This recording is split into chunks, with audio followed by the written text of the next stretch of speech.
రక్తం ద్వారా మనందరినీ ఆలయాలుగా ఆయన సిద్ధపరుస్తున్నాడు. ఆలయాలుగా మనందరినీ ఆయన కడుతున్నాడు.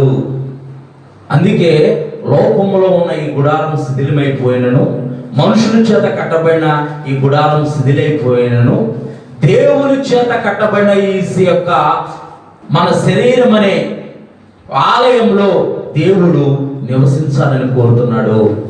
ఆయన హస్తకృత్యమైన ఆలయంలో నివసించేవాడు కాదు. అవి ఆయన ఘనత కొరకు కట్టబడినవే, ఆయన నామ మహిమార్థమై కట్టబడినవే. కానీ ఆయన ఎక్కడ నివసించాలనుకుంటున్నాడంటే మానవుని యొక్క హృదయాల్లో ఆయన నివసించాలని అనుకుంటున్నాడు. యేసు ప్రభువు రక్తం ద్వారా మానవులందరినీ ఆయన ఆలయాలుగా సిద్ధపరుస్తున్నాడు. ఇక్కడ భక్తులు అంటున్నాడు, యెహోవా